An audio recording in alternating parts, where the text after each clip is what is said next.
9/11 کے بعد پوری دنیا میں مختلف قسم کی تبدیلیاں آئیں۔ امریکہ میں بالخصوص ایئرپورٹس پر چیکنگ کے رولز تبدیل کر دیے گئے اور ایئرپورٹس پر ایسے تلاشی لی جاتی تھی جیسے پوری دنیا چور ہو۔ امیگریشن کے رولز بھی تبدیل کر دیے گئے۔ جب چیکنگ کی جاتی تو ہر بندے کی ٹوپی، ٹائی، جوتے، جرابے سب کچھ اتروا لیا جاتا تھا۔ یہ ایک پریشان کن صورتحال تھی اور بعض لوگ اسے ہیومن رائٹس کی وائلیشن قرار دیتے تھے۔ اور انہی دنوں برازیل کا ایک تاجر جو کہ امریکہ آتا جاتا رہتا تھا، اس کے لیے یہ صورتحال کافی پریشان کن تھی۔ چیکنگ کے ایسے مناظر اس نے دیکھے کہ جو اس نے پہلی بار زندگی میں دیکھے تھے۔ لمبی لائنیں اور مکمل تلاشی، یہ سب اس کے لیے نیا تھا۔ وہ بھی لائن میں موجود تھا اور جب اس کی باری آئی کہ اپنے جوتے اتارو، اسے یہ کافی ہیوملیٹنگ لگا اور اس نے اس بات کو ماننے سے انکار کر دیا۔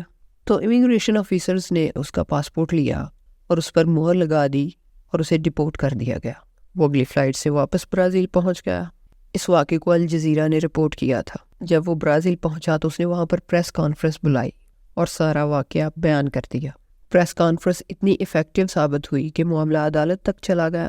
جج نے فیصلہ سنایا کہ اس کا احتجاج امریکن سفیر کو بلا کر اس کے سامنے کیا جائے اور ساتھ ہی اس نے پارلیمنٹ کو پابند کیا کہ وہ بھی نیا قانون پاس کرے، اور یوں معاملہ پارلیمنٹ میں چلا گیا۔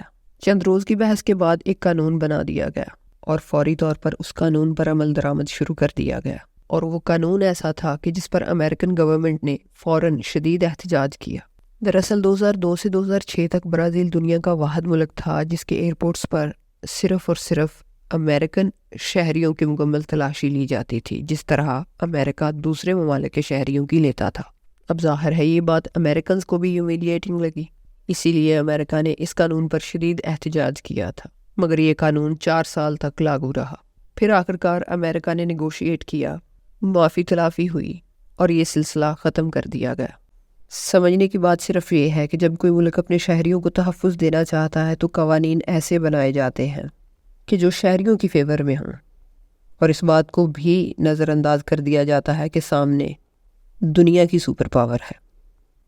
اپنا خیال رکھیے گا۔ اللہ حافظ۔